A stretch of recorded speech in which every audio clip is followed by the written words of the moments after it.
గురుకులవాసము. ఇప్పుడు ఈ మణికంఠుడు దినదిన ప్రవర్ధమానుడవుతున్నాడు అని మనం గతంలో చెప్పుకున్నాం. అలా పెరుగుతూ ఉన్నాడు. ఇక విద్యా బుద్ధులు అనేవన్నీ కూడా నేర్చుకోవాలి. అక్షరాభ్యాసం చేశాడు తండ్రి. ఉపనయన సంస్కారం చేయాలి అని భావన చేస్తూ ఉన్నాడు. ఒకానొక రోజున ఒక శుభముహూర్తాన్ని చూసి మంత్రి, సామంత, దండనాయక ఇత్యాది ప్రముఖులందరినీ కూడా ఆహ్వానించాడు. బ్రాహ్మణోత్తముల్ని, పండితుల్ని అందరినీ కూడా ఆహ్వానించాడు. అత్యంతమైనటువంటి వినయ విధేయతలతో ముందుగా విఘ్నేశ్వరుడి పూజ చేశాడు. తాను తలపెట్టినటువంటి కార్యక్రమానికి ఏ రకమైనటువంటి విఘ్నాలు రాకూడదు అనేటటువంటి ఉద్దేశంతోనే ముందుగా విఘ్నేశ్వర పూజ, ఆ తర్వాత పుణ్యాహవచనం ఇవన్నీ కూడా చేశాడు. ఆ తర్వాత పిల్లవాడు పుట్టిన దగ్గర నుంచి ఇప్పటి వరకు అనేక రకాలైనటువంటి పాపాలు వచ్చి ఉంటాయి. ఈ పాపాలన్నీ కూడా నశించిపోవాలి అనేటటువంటి ఉద్దేశంతో ప్రాయశ్చిత కర్మలన్నీ కూడా చేశాడు. చేసిన తర్వాత ఉపనయనాధికార సిద్ధిరస్తు ఇది భవంతో బ్రువంతు అంటే ఉపనయనానికి అధికార సిద్ధి కలుగుగాక అని మీరందరూ ఆశీర్వదించండి అయ్యా అన్నాడు. ఇప్పుడు సభలో ఉన్నటువంటి ఆ పెద్దవాళ్ళందరూ కూడా, ఆ పండితులు, మంత్రులు, సామంతులు అందరూ కూడా ఉపనయనాధికార సిద్ధిరస్తు అని ఈ మణికంఠుణ్ణి ఆశీర్వదించారు. ఇక ఒక శుభముహూర్తం చూసి సశాస్త్రీయంగా ఈ మణికంఠుడికి ఉపనయన సంస్కారము అనేది పూర్తయిపోయింది. ఇక్కడ ఒక్క నిమిషం చూడండి. ఉపనయన సంస్కారము అని మనం చెబుతూ ఉన్నాం. ఏమిటి ఈ ఉపనయన సంస్కారము అంటే? దీన్ని కూడా ఒకసారి మనం చూద్దాం. ఏతావంతం కాలం అనాశ్రమిణో అంటే ఇంతకాలము ఏ ఆశ్రమానికి చెందనటువంటి వాడు.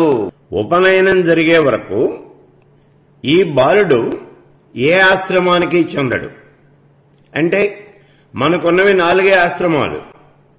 ఒకటి బ్రహ్మచర్యం, రెండోది గృహస్థాశ్రమం, మూడోది వానప్రస్థం, 4వది సన్యాసం. ఈ 4 ఆశ్రమాలే. అంటే మొట్టమొదటి ఆశ్రమం ఎప్పుడు ప్రారంభమవుతోంది? ఉపనయనము అనే సంస్కారం జరిగిన తర్వాతే ప్రారంభమవుతోంది. అంతకు ముందు కాలం ఏ ఆశ్రమానికి కూడా సంబంధించింది కాదు. అందుకే ఇక్కడ చెప్తూ ఉన్నాడు, ఏతావంతం కాలం అనాశ్రమిణో ఇంతవరకు ఏ ఆశ్రమానికి చెందినటువంటి అస్య కుమారస్య నా యొక్క కుమారుణ్ణి ఇంతవరకు చిన్న పిల్లవాడుగా ఆటలాడుకుంటూ ఉన్నాడు. మరి ఇప్పుడు వీడిని ఏం చేస్తూ ఉన్నాం మనం? ఆశ్రమాధికార సిద్ధ్యర్థం అధ్యయన సంపాదనార్థం ఆయుస్తేజో యశస్శ్రీ పుష్టి కామ్యాభివృద్ధ్యర్థం సాంగోపాంగం సకల వేదాధ్యయన అధ్యాపన తత్వత్ ప్రతిపాదనార్థం 24 మంత్రోచ్చారణ ద్విజాశ్రమాధికార సిద్ధ్యర్థం ఇమం కుమారం ఉపనేష్యే అని అంటూ ఉన్నాడు. అంటే ఏ ఆశ్రమానికి సంబంధించినటువంటి కాలాన్ని ఇంతవరకు నా కుమారుడు గడిపేశాడయ్యా, అటువంటి కుమారుణ్ణి బ్రహ్మచర్యాశ్రమం స్వీకరించడానికి అంటే విద్యాభ్యాసానికి నేను పంపిస్తూ ఉన్నాను. ఈ విద్యాభ్యాసం చేసేటటువంటి సమయమేం బ్రహ్మచర్యము అని అంటూ ఉన్నాం మనం. ఈ బ్రహ్మచర్య ఆశ్రమం స్వీకరించడానికి అధికారం కలగాలి అనేటటువంటి కోరికతో విద్యాభ్యాసం చేయటానికి ఇప్పుడు ఆయుష్, తేజస్సు, కీర్తి, సంపద, పుష్టి ఇక్కడ చెప్తూ ఉన్నాడు చూడండి. అధ్యయన సంపాదనార్థం ఆయుస్తేజో యశస్శ్రీ పుష్టి కామ్యాభివృద్ధ్యర్థం ఆయుస్సు, తేజస్సు, సంపద, పుష్టి మొదలైనవన్నీ కూడా వృద్ధి పొందటం కోసం. అంతేకాకుండా సాంగోపాంగం సకల వేదాధ్యయన అంటే పూర్తిగా అన్ని వేదాలు కూడా సాంగ ఉపాంగాలతో సహా అన్ని వేదాలు కూడా చదవటం కోసం, చదివేటటువంటి అధికారం రావటం కోసం. అది ఇక్కడ చెప్తూ ఉన్నది. అధ్యయన అధ్యాపన తాను చదవటమే కాదు, దాన్ని ఇతరులకు బోధించేటటువంటి అధికారం కూడా పొందటం కోసం. తత్తత్ ప్రతిపాదనార్థం దాంట్లో చెప్పినటువంటి విషయాల ప్రతిపాదన చేయటం కోసం. చతుర్వింశత్యక్షర మంత్రోచ్చారణ 24 అక్షరములు కలిగినటువంటి మంత్రము అంటే ఏమిటది? గాయత్రి మహామంత్రం. ఈ గాయత్రి మంత్రాన్ని అతడు ఉపాసన చేసేటటువంటి అధికారము అది రావాలి ఆయనకి. అందుకు అలా చేస్తేనే ద్విజుడు అనబడతాడు. అందుకే చెప్తూ ఉన్నాడు చతుర్వింశత్యక్షర మంత్రోచ్చారణ చతుర్వింశత్యక్షర మంత్రోచ్చారణ దివ్యాశ్రమాధికార సిద్ధ్యర్థం. గాయత్రి మహామంత్రాన్ని ఇతడు ఉపాసన చేస్తూ ద్విజుడి యొక్క ఆశ్రమానికి యోగ్యత కలగటం కోసం ఇమం కుమారం ఉపనేష్యే, ఈ కుమారుణ్ణి నేను నాతో తీసుకుని వెళ్తూ ఉన్నాను అని చెప్తూ ఉన్నాడు ఇప్పుడు ఇక్కడ ఆచార్యుడు. అలా చెప్పి ఈ ఆచార్యుడు ఈ మణికంఠుడిని వెంటబెట్టుకుని గురుకులానికి తీసుకెళ్లిపోయాడు. ఇక్కడ ఒక్క నిమిషం ఆగండి. ఆయన మణికంఠుడిని తీసుకెళ్లాడు, బాగానే ఉంది. దేనికి గాని తీసుకెళ్లాడు ఇందులో చూడండి. అతనికి విద్యాబుద్ధులు నేర్పడం కోసం, గాయత్రి మంత్రాన్ని ఉపదేశం చేసి ఆ మంత్రానుష్ఠానం, ఆ మంత్ర ఉచ్చారణ చేయించడం కోసం ఇక్కడ చాలా ముఖ్యమైనటువంటిది ఇది. ద్విజుడు అనేటటువంటి ప్రతివాడు కూడా చేసి తీరవలసినటువంటి మంత్రం ఏమిటి అంటే గాయత్రి మంత్రం. గాయత్రి మంత్రము అనేది చాలా ముఖ్యమైనటువంటి వేదమాత గాయత్రీదేవి. అందుకే గాయత్రి మహామంత్రాన్ని జపం చేయకుండా ఇక ఏ రకమైనటువంటి మంత్రాన్ని కూడా జపం చేయకూడదు అని చెప్తూ ఉన్నారు. ముందుగా బ్రాహ్మణుడు గాని లేకపోతే ఏ ద్విజుడు, వైశ్యుడు గాని, క్షత్రియుడు గాని ఎవరైనా సరే జపించవలసినటువంటి మంత్రం ఏమిటి అంటే గాయత్రి మంత్రం. ఈ గాయత్రి మంత్రానికి 24 అక్షరాలు ఉంటాయి అని చెప్పుకున్నాం మనం. అయితే ఇది 3 పాదాలుగా ఉంటుంది. ఒక్కొక్క పాదానికి 8 చొప్పున 3 8 24 అక్షరాలు ఉంటాయి. అదే పూర్ణ గాయత్రి అయినట్లయితే 4 పాదాలు ఉంటాయి. ఒక్కొక్క పాదానికి 8 అక్షరాలు చొప్పున 4 8 32 అక్షరములు ఉంటాయి అని కూడా మనం గతంలో చెప్పుకున్నాం. మీకు ఈ గాయత్రి మంత్రం మీద వివరణ కావాలి అన్నట్లయితే గాయత్రి మహామంత్రము అని గతంలో మనం ఉపన్యాసాలు చెప్పుకున్నాం. ఐసీడీ కూడా ఉంది, దాన్ని తెచ్చుకుని వినండి. గయాన్ ప్రాణాన్ త్రాయత ఇది గాయత్రి, ప్రాణములను రక్షించేటటువంటిది గాయత్రి అని చెప్తూ ఉన్నాడు శంకర భగవత్పాదుల వారు. ఆ గాయత్రి మంత్రాన్ని ఎవరైతే జపం చేస్తారో వాళ్ళని రక్షించేటటువంటిదే గాయత్రి మంత్రము అని చెప్తూ ఉన్నాడు. అటువంటి గాయత్రి మంత్రాన్ని ఇప్పుడు ఈ వటువు ఇక నుంచి జపం చేయాలి. అందుకే చెప్తూ ఉన్నాడు 24 అక్షరములు కలిగినటువంటి ఆ గాయత్రి మంత్రాన్ని ఉచ్చరించడం కోసం, అంతేకాదు ద్విజాశ్రమాధికార సిద్ధ్యర్థం. ద్విజాశ్రమం, ద్విజుడు అంటే 2వ జన్మ ఎత్తినటువంటి వాడు, 2 జన్మలు కలిగినటువంటి వాడు. 2వ జన్మ ఏమిటి అంటే ఉపనయన సంస్కారం జరిగిన తరువాత వచ్చేటటువంటి జన్మనే 2వ జన్మ అని అంటాం. ఇప్పుడు ఇలా చెప్పి ఈ గురువు గారు మణికంఠుడిని కాస్త గురుకులానికి తీసుకెళ్లిపోయాడు. ఇక్కడ ఇంకొక విషయాన్ని చూడండి. ఆచార్యదేవో భవ, ఆచార్యుడే అంటే నీ గురువు గారే సాక్షాత్తు నీకు దైవం. గురువు గారు దైవం, ప్రత్యక్షమైనటువంటి దైవం ఈయన. అందుకే గురువుని సేవిస్తూ అతడి దగ్గర ఈ విద్య అంతా కూడా నేర్చుకోవాలి. సరే, ఈ మణికంఠుడు గురుకులానికి వెళ్ళాడు. ఇతడు ఏకసంతాగ్రాహి, సాక్షాత్తు పరమేశ్వర స్వరూపం కదా. ఈ విద్యలన్నీ ఆయనకి ఎప్పుడూ వచ్చు. ఇవన్నీ కర్తలామలకం. మళ్ళీ ఆయన కొత్తగా నేర్చుకునేదేమిటి? కానీ ఈ భూలోకంలో జన్మించాడు. ఇలా జన్మించిన తర్వాత అందరికి మళ్ళీ ఆయన గురుకులానికి వెళ్ళాలి, ఆయన విద్యాభ్యాసం చేయాలి. అందుకని మాత్రమే విద్యాభ్యాసానికి గురుకులానికి వెళ్ళాడు. గురువు గారు చెప్పినటువంటి వేదాలు, వేదాంగాలు, శాస్త్రాలు, ఉపనిషత్తులు అన్నీ కూడా క్షుణ్ణంగా అభ్యాసం చేసేశాడు.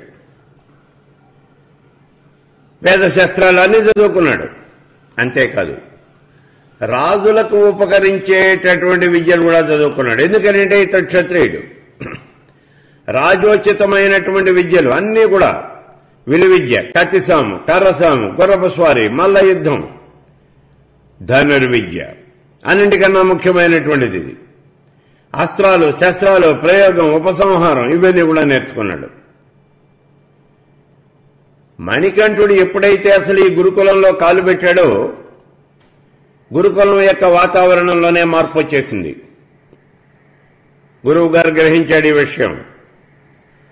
ఎందుకని అంటే భగవంతుడు ఎప్పుడూ కూడా భక్తపరాధీనుడు. అటువంటి భగవంతుణ్ణి శిష్యుడిగా తాను తెచ్చుకున్నాడు. తనని సేవించడం కోసం ఆ భగవంతుడికే శిష్యుడిగా ఇక్కడికి వచ్చాడు. ఈ విషయాన్ని గ్రహించాడు గురువు గారు. చాలా ఆనందించాడు, నమస్కారం పెట్టాడు. సరి అయినటువంటి గురువుకు సరి అయినటువంటి శిష్యుడు దొరకటము అనేది చాలా గొప్పదైనటువంటి విషయం. పోతన గారు భాగవతంలో చెప్తారు చూడండి, ధాత్రిని హాలికొనకు క్షేత్రమున బీజములు ఒకటి చేకురు భంగిన్. వ్యవసాయదారుడికి మంచి పొలం, మంచి విత్తనాలు, మంచి వాతావరణం ఇవన్నీ దొరకటం అనేది చాలా కష్టమైనటువంటి విషయం. అవి గనక దొరికితే అతని యొక్క ఆనందానికి హద్దులోనే ఉండవు. అదే జరుగుతోంది ఇక్కడ. ఇటువంటి గురువు గారికి మంచి శిష్యుడు దొరికాడు. ఇంకా నాకు కావాల్సిందే ఉంది, నా జన్మ సార్థకమైపోయింది అని భావన చేస్తూ ఉన్నాడు. మిగిలినటువంటి విద్యార్థులందరూ కూడా సాక్షాత్తు పరమేశ్వరుడే తమతో పాటుగా ఇక్కడ ఈ గురుకులంలో కూర్చుని విద్యాభ్యాసం చేస్తున్నాడు అని భావన చేస్తూ ఉన్నారు. అతడే అనన్య సామాన్యుడైనటువంటి ఈ రాకుమారుడి రూపంలో ఇక్కడ కూర్చొని ఉన్నాడు అని భావన చేస్తూ ఉన్నారు. ఇప్పుడు ఇక్కడ ఒక్క విషయాన్ని గ్రహించండి. విద్య అనేటటువంటిది రజోగుణం ఉన్నటువంటి వాడికేమో అహంకారాన్ని ఇస్తుంది. అదే సత్వగుణం ఉన్నటువంటి వాడికి వినయాన్ని ఇస్తుంది. అందుకే మనకి గతంలో సుభాషితం చెప్పుకున్నాం చూడండి, విద్య నొసగును వినయంబు, వినయమునను బడయు పాత్రత, పాత్రత వలన ధనము, ధనము వలన ధర్మంబు, దాని వలన ఐహిక ఆముష్మిక సుఖములను పొందునరుడు అని చెప్తా ఉన్నాడు మనకి. ఈ విద్య వల్ల వినయము అనేది పెరగాలి, అంతేగాని అహంకారము అనేది పెరగకూడదు. నేను గురువుగారి దగ్గర చదువుకున్నాను. నేను కూడా గురువుగారు ఎంతైతే చదువుకున్నాడో నేను అంత చదువుకున్నాను. ఆయనకు వచ్చినవన్నీ నాకు వచ్చు. ఆయన గొప్పతనం ఏమిటి, నా తక్కువతనం ఏమిటి, ఇలా ఎప్పుడూ భావన చేయకూడదు. నీకు నేర్పినటువంటి వాడే ఆ గురువు. కాబట్టి గురువుని ఎప్పుడూ కూడా చులకన అనేది చేయకూడదు. సరే, ఇక్కడ ఈ విద్యాభ్యాసం చేస్తూ ఉన్నాడు. ఈ మణికంఠుడికి వినయము, విధేయత ఇవన్నీ కూడా చాలా గొప్పగా వచ్చినాయి. ఇప్పుడు చూడండి, ఈ విద్యాభ్యాసం అనేది పూర్తయిపోతూ ఉన్నది. సమావర్తనం జరుగుతోంది. అసలు ఈ సమావర్తనము అంటే ఏమిటి? విద్యాభ్యాసం పూర్తి అయినటువంటి సమయంలో గురువు గారు శిష్యులందరినీ కూడా కూర్చోబెట్టి వాళ్ళు ఏం చేయాలి, ఏం చేయకూడదు, ఇక నుంచి వీళ్ళ లోకంలోకి వెళుతూ ఉన్నారు, ప్రపంచంలోకి వెళుతూ ఉన్నారు, బయట ప్రపంచంలో కాలు పెడుతూ ఉన్నారు. కాబట్టి వీళ్ళు ఏం చేయాలి ఏం చేయకూడదు అనేటటువంటి విషయాన్ని వాళ్ళకి బోధిస్తూ ఉంటాడు. అంటే మీ విద్యాభ్యాసం పూర్తి అయిపోయిందయ్యా అని బయటికి పంపిస్తాడు. ఇవాటి రోజున మనం చదువు పూర్తి చేసుకుని యూనివర్సిటీలో డిగ్రీ తీసుకుంటాం. అలా డిగ్రీ తీసుకునేటటువంటి సమయంలో ఒక చిన్న ఫంక్షన్ ఏర్పాటు చేస్తారు. దాన్నే కాన్వకేషను అని అంటారు. ఆ కాన్వకేషనే ఈ సమావర్తనము అంటే. కాన్వకేషన్ అది మీ అందరికీ కూడా డిగ్రీలు ఇచ్చి బయటికి పంపించేస్తూ ఉన్నాము, పట్టాలు ఇచ్చి బయటికి పంపిస్తున్నాము. అది అప్పుడు చేయవలసినటువంటి ఆ స్నాతకోపన్యాసాన్ని ఇస్తాడు ఈ ఆచార్యుడు. ఈ స్నాతకోపన్యాసం ఎలా ఉంటుంది అనేది మనం ఉపనిషత్తుల్లో, తైత్తిరీయ ఉపనిషత్తుల్లో చెప్పాడు. మొట్టమొదటి అనువాకంలోనే చెప్పాడు. చూడండి, ఇక్కడ తైత్తిరీయ ఉపనిషత్తు మొత్తం 3 భాగాలుగా ఉంటుంది. శిక్షావల్లి, భృగువల్లి, ఆనందవల్లి. ఈ శిక్షావల్లిలో 11వ అనువాకంలో ఈ విషయాన్ని చెప్పాడు. సత్యం వద, ధర్మంచర, స్వాధ్యాయాన్నాత్ ప్రమదః, ఆచార్య ప్రియం ధనమాహృత్య, ప్రజాతంతుం మా వ్యవచ్ఛేత్సీః, సత్యాన్న ప్రమదితవ్యం, ధర్మాన్న ప్రమదితవ్యం, కుశలాన్న ప్రమదితవ్యం, భూత్యైన ప్రమదితవ్యం, స్వాధ్యాయ ప్రవచనాభ్యాం న ప్రమదితవ్యం. ఇవన్నీ కూడా ఇతడు చేయవలసినటువంటి పనులు. ఏమిటి చేయాలట? సత్యాన్న ప్రమదితవ్యం. నాయనా, నువ్వు సత్యాన్నే పలకాలి, సత్యం వదా, సత్యం వదా, సత్యాన్నే పలకాలి. ధర్మంచర, ధర్మాన్నే ఆచరించాలి. ఆ తర్వాత స్వాధ్యాయాన్మాత్ ప్రమదః, స్వాధ్యాయం చేస్తీరాలి. స్వాధ్యాయము అంటే నువ్వు నేర్చుకున్నటువంటి ఈ వేదాన్ని ప్రతిరోజు వల్లెవేయాలి. అలా వల్లెవేయటాన్నే స్వాధ్యాయము అని అంటారు. ఇలా గనక వల్లెవేయకపోయినట్లయితే ఎంత నేర్చుకున్నప్పటికీ ఈ వేదాన్ని ఇతను మర్చిపోతాడు. ఈ కారణం చేతనే స్వాధ్యాయం చేస్తీరాలి అని చెప్తా ఉన్నారు. ఆ తర్వాత గురువు గారికి దక్షిణ ఇవ్వాలి. అయితే దక్షిణ ఇచ్చాను కదా అని గురువు గారిని మాత్రం మర్చిపోకూడదు. సత్య మార్గము అనేది ఎప్పుడు కూడా వదిలిపెట్టకూడదు. ధర్మాన్ని వదిలిపెట్టకూడదు. నీ శరీరం యొక్క ఆరోగ్యాన్ని నువ్వు చాలా జాగ్రత్తగా చూసుకుంటూ ఉండాలి. ఇవన్నీ కూడా సర్వభూతములందు హితుడవై ఉండాలి. అందరి యొక్క శ్రేయస్సును కోరుతూ ఉండాలి. ఇలా కోరుతూ నువ్వు చేయవలసింది ఏమిటి అంటే ఈ జీవత్వానికి ఈశ్వరత్వాన్ని కల్పించాలి. అంటే పురుషార్థాన్ని సాధించాలి. పురుషార్థము అంటే మోక్షమే పురుషార్థం. ఇక్కడ ఆ మోక్ష సాధన కోసం ఏ పనులైతే చేయాలో అవన్నీ కూడా నువ్వు చేయాలి. కాబట్టి నువ్వు ఇవన్నీ చేయవలసింది అని ఇక్కడ గురువు గారు శిష్యులందరికీ కూడా బోధిస్తాడు. దీన్నే కాన్వకేషన్ అడ్రస్ అన్నమాట. ఇది సమావర్తనంలో గురువు గారు ఇచ్చేటటువంటి సందేశం. సరే, అదంతా అయిపోయింది. అందరూ కూడా విద్యాభ్యాసం పూర్తి అయిపోయి లైట్కి లేచారు. లేచిన తర్వాత ఇప్పుడు చేసే పని ఏమిటి అంటే శిష్యులంతా కూడా గురువు గారికి నమస్కారం చేసి, ఓ గురుదేవా, మీకు మేము గురుదక్షిణ సమర్పిస్తాము, మీకేం కావాలో చెప్పండి అని అడుగుతారు. గురుదక్షిణ అప్పుడు ఇవ్వాలి. ఏమిటిస్తారు? మీ యొక్క తాహతని బట్టి గురుదక్షిణ ఇవ్వటం అనేది జరుగుతుంది. గురువు గారు అడుగుతారు, నాకు ఫలానా ఇది కావాలి అని అడుగుతారు సమర్థుడైనటువంటి శిష్యుడిని. అప్పుడు ఆ శిష్యుడు దాన్ని తెచ్చిపెడతాడు. ఇప్పుడు ఈ గురుదక్షిణ ఇచ్చేటటువంటి కార్యక్రమం ఇప్పుడు వచ్చింది.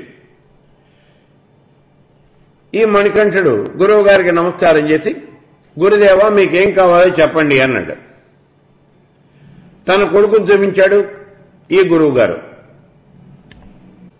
వాడు కుంటివాడు, గుడ్డివాడు, మూగవాడు. అన్ని రకాలైనటువంటి అవలక్షణాలు కూడా వాడి దగ్గర ఉన్నాయి. వాడిని చూపించాడు.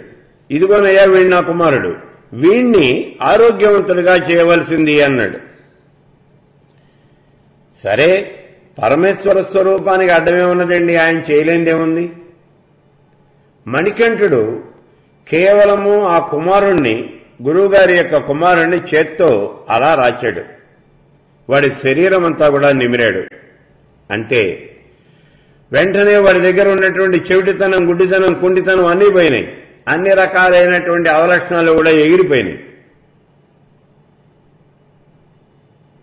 మంచి ఆరోగ్యవంతమైనటువంటి బాలుడిగా తయారయ్యాడు.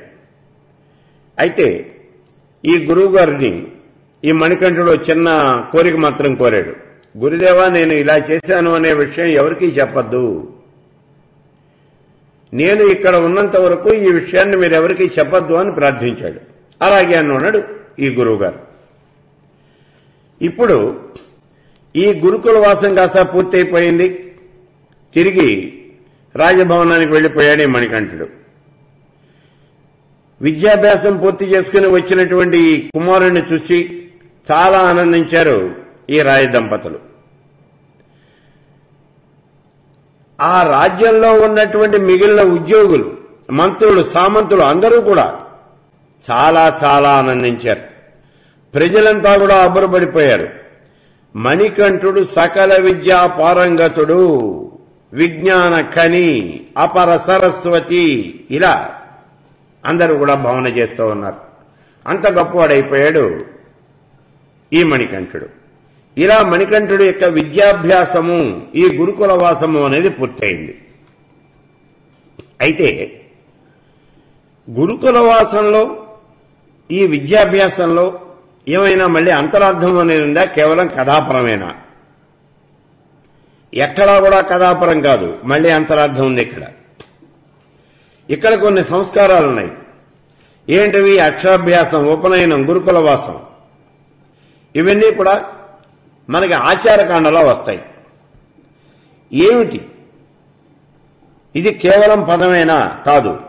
కేవలము ఇది మామూలుగా చెప్పుకునే మాట కాదు. నిగూఢమైనటువంటి అర్థాన్ని కలిగి ఉన్నటువంటి ఒక పారిభాషిక పదం ఇది. ఏమిటట? అక్షరాభ్యాసము అన్నాం. ఈ చరాచర జగత్తంతా కూడా క్షరమయ్యేది. క్షరము అంటే నాశనం. ఈ జగత్తులో శాశ్వతమైనటువంటిది ఏదీ లేదు. జగత్తంతా కూడా నాశనం అయిపోతుంది. అందుకే జగత్తు అనేది క్షరమయ్యేటటువంటిది. అక్షరము అంటే క్షరము లేనటువంటిది, నాశనము లేనటువంటిది. అందుకే పోతన గారు భాగవతంలో పద్యం చెప్పాడు చూడండి.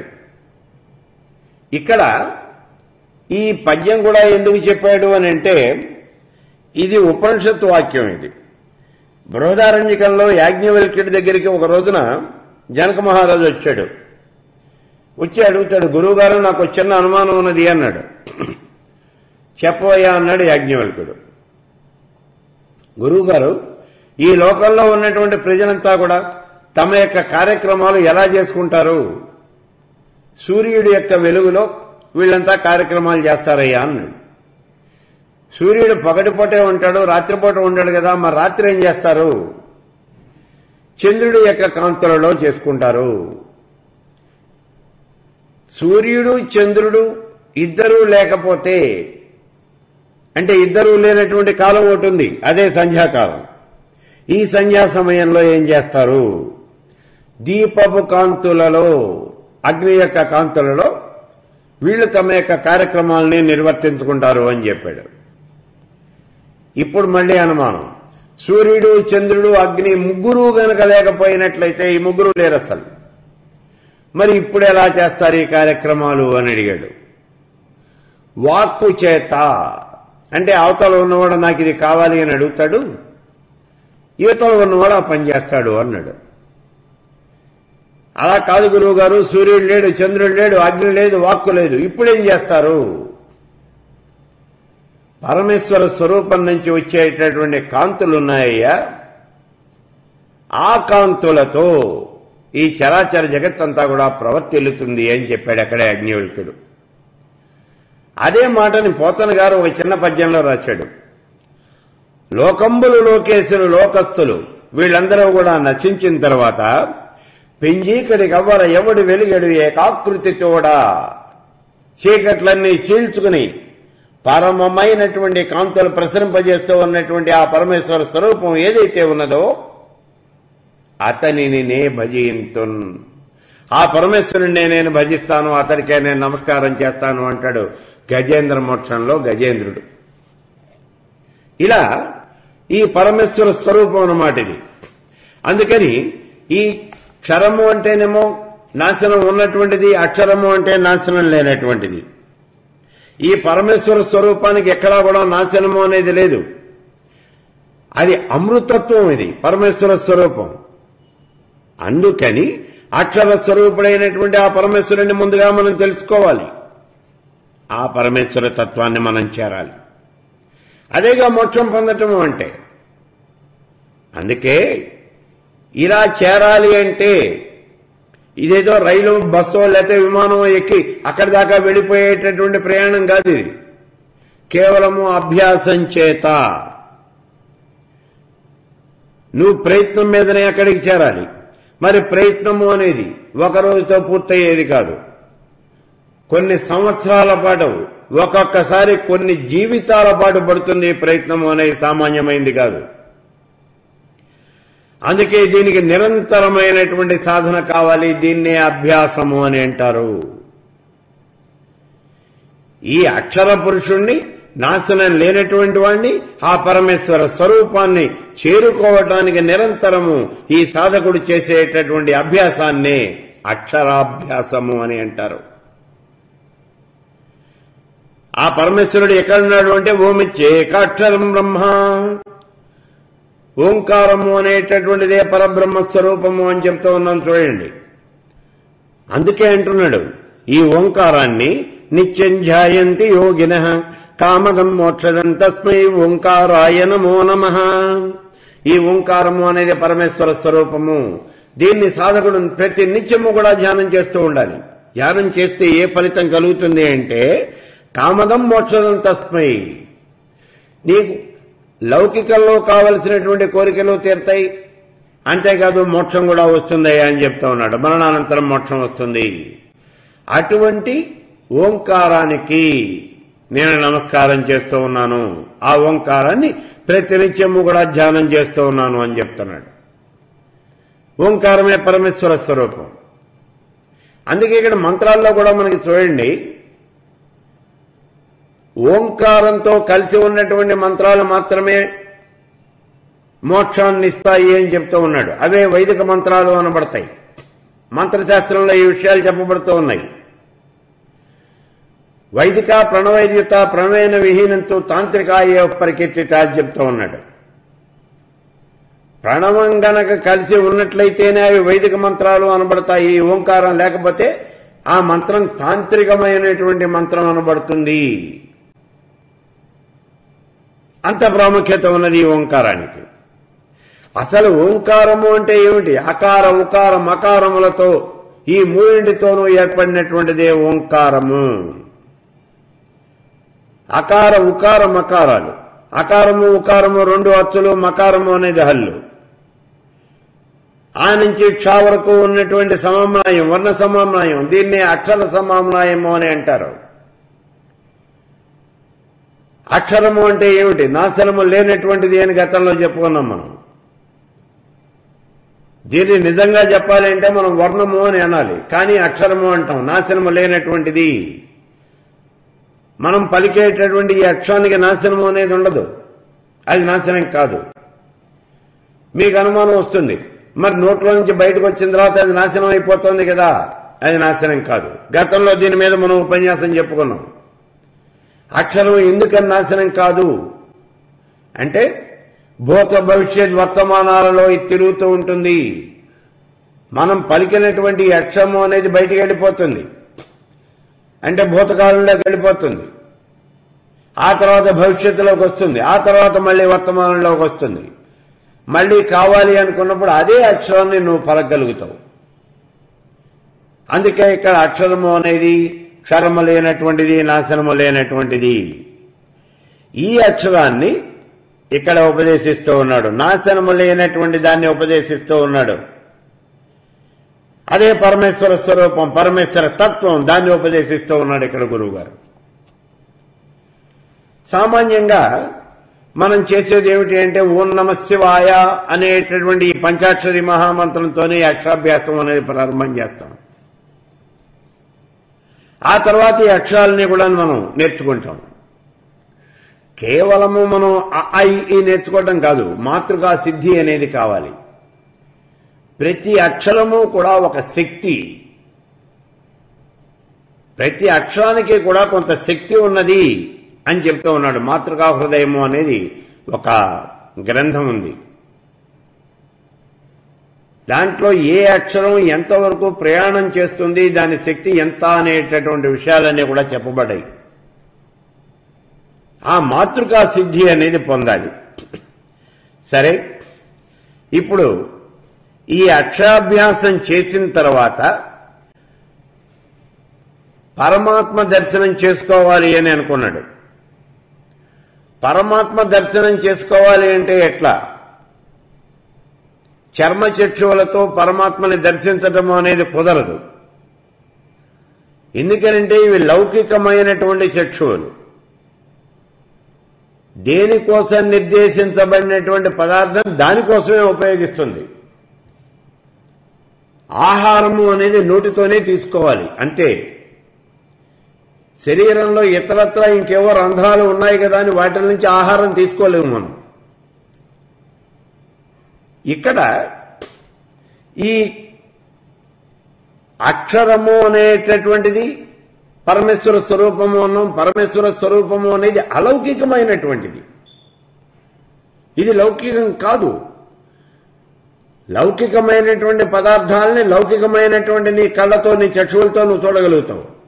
మరి అలౌకికమైనటువంటి పదార్థాన్ని చూడాలి అంటే చూడండి, గాలిలో మనకి బ్యాక్టీరియా తిరుగుతూ ఉంటుంది, దాన్ని మనం కంటితో చూడలేము.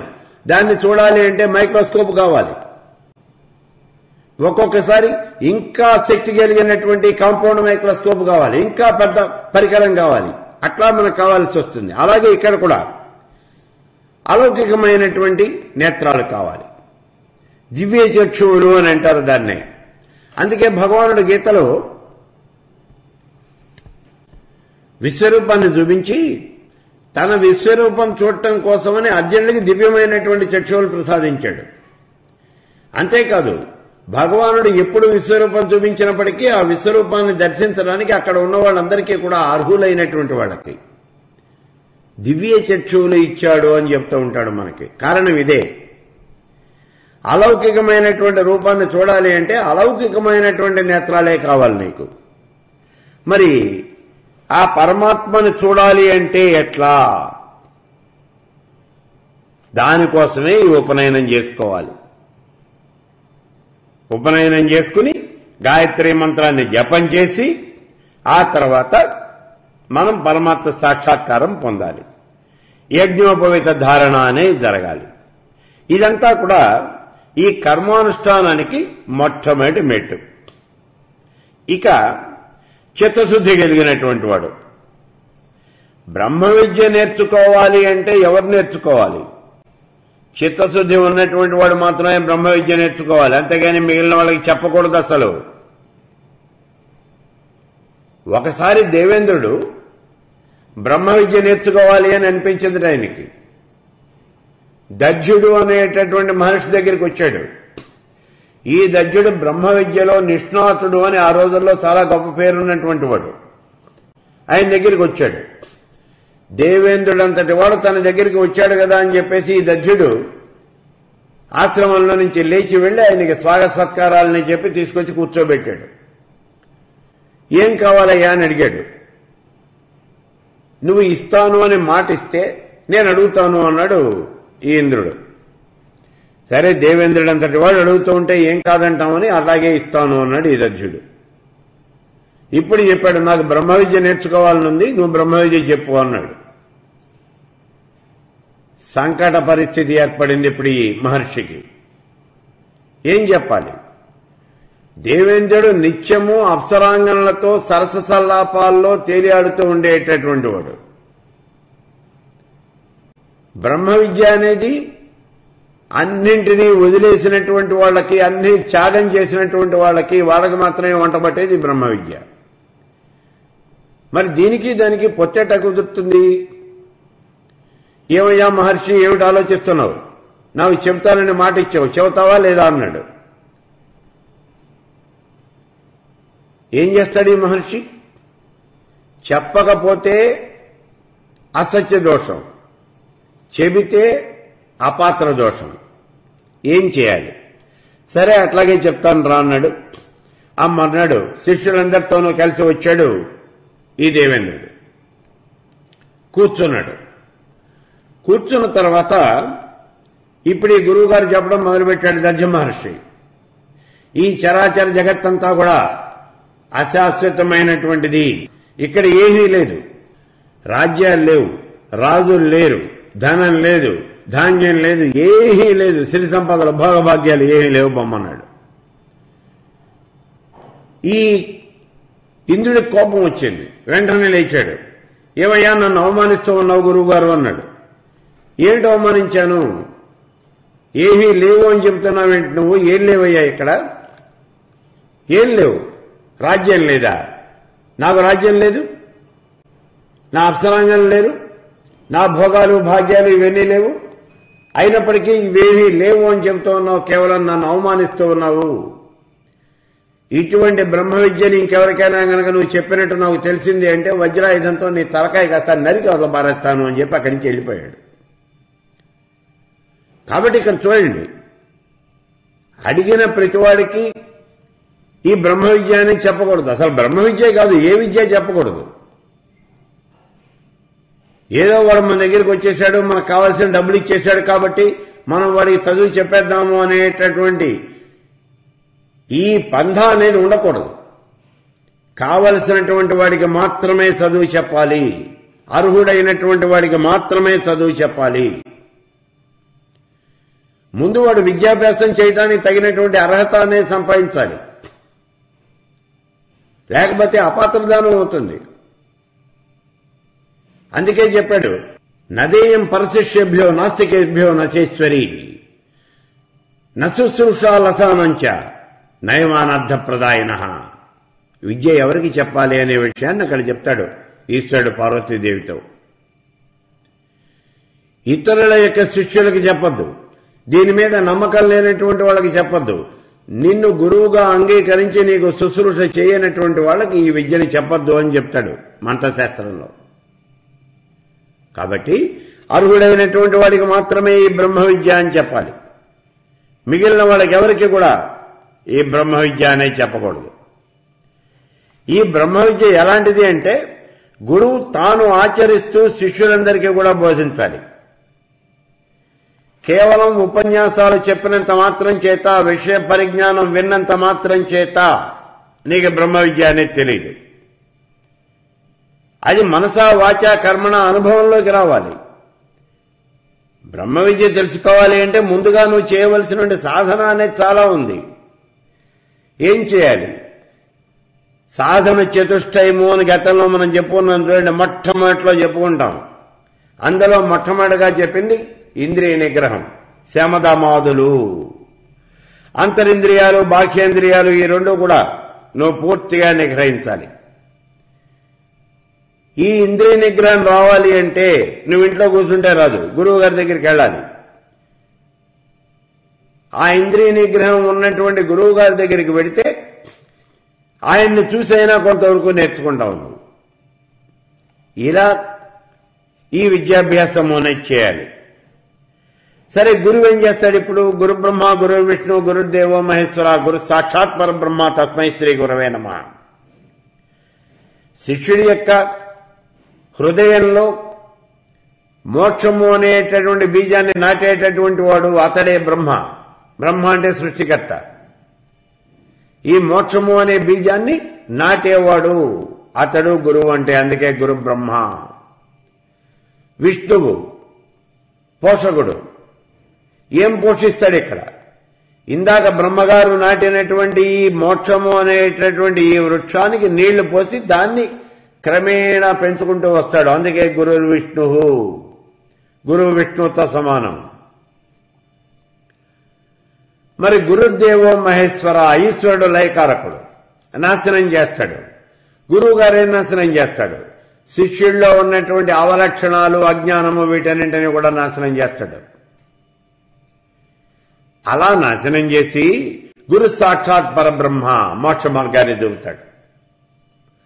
తస్మై శ్రీ గురవే నమః, అటువంటి గురువు గారికి నేను నమస్కారం చేస్తూ ఉన్నాను అని చెప్తూ ఉన్నాడు గురుగీతలో. ఇప్పుడు నేను చెప్పినటువంటి ఈ శ్లోకం గురుగీతలోది. గురుగీత అనే స్కంద పురాణంలో ఉంది. ప్రతి వాళ్ళు విని తీరవలసింది, చదివి తీరవలసినటువంటి గొప్పదైనటువంటి గ్రంథం ఈ గురుగీత. దాని మీద నేను ఉపన్యాసాలు ఇచ్చాను. అది కూడా సీడీగా మీకు దొరుకుతుంది. ప్రతి వాళ్ళు గురుగీత అనేటటువంటి తప్పనిసరిగా వినాలి, విని తీరండి. అసలు గురువు అంటే ఏమిటో తెలుసుకోండి. అజ్ఞాన తిమిరాంధస్య జ్ఞానాంజన శలాకయ, అజ్ఞానాన్ని నాశనం చేసి జ్ఞానాన్ని ఇచ్చేటటువంటి వాడు అతడు గురువు అంటే. అఖండ మండలాకారం వ్యాప్తం ఏన చరాచరం, అటువంటి వాడు గురువు, సామాన్యమైనటువంటి వాడు కాదు. అందుకే ఇక్కడ ఆ గురువుని సేవించాలి అని చెబుతూ ఉన్నాడు. మోక్ష మార్గాన్ని చూపగలిగినటువంటి వాడే గురువు.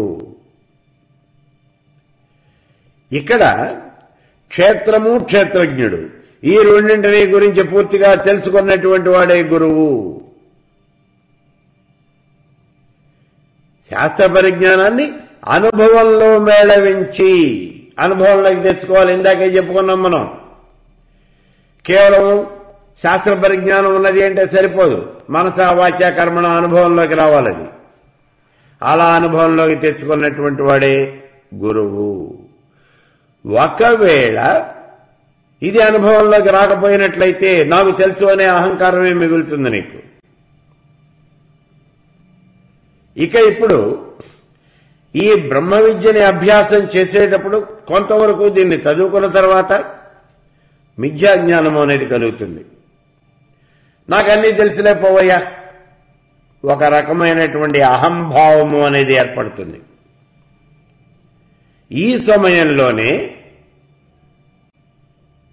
ఈ శిష్యుడు గురుకులాన్ని వదిలిపెట్టి బయటికి వెళ్తాడు. అంటే విద్య పూర్తిగా వచ్చిందంటే బ్రహ్మ విద్య అనేది అనుభవంలోకి రాలేదు, శాస్త్ర పరిజ్ఞానం మాత్రం ఉంది. అందుకే దీన్ని మిథ్యాజ్ఞానము అన్నాం.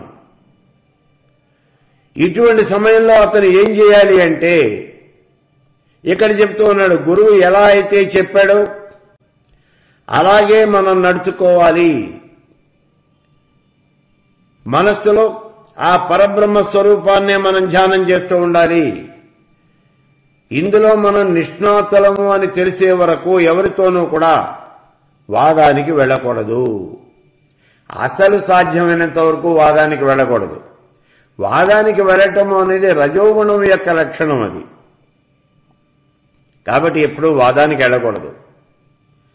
వాదాలు లేకుండానే నువ్వు నీ మనస్సులోనే ఆ పరబ్రహ్మ స్వరూపాన్ని ఆరాధిస్తూ ఉండాలి. ఇప్పుడు విద్యాభ్యాసం అనేది పూర్తయిపోయింది. మరి ఈ శిష్యుడు నేర్చుకున్నటువంటి విద్యకి సార్థకత అనేది కావాలి. ఈ సార్థకత అనేది ఎలా వస్తుంది? గురుదక్షిణ అనేది ఇవ్వాలి. ఆ గురుదక్షిణ ఇవ్వాలి అంటే గురువు గారు చెప్పినటువంటి పాఠాలన్నీ కూడా చిలక పలుకులాగా పలికేయటం కాదు కావాల్సింది. వాటన్నింటినీ కూడా అనుభవంలోకి తెచ్చుకోవాలి. తాను ఎంతవరకు వాటిని సాధించాడో గురువు చూస్తాడు. ఆ గురువుకి తెలియజేయాలి. ఇది మనం ఇచ్చేటటువంటి గురుదక్షిణ అంటే.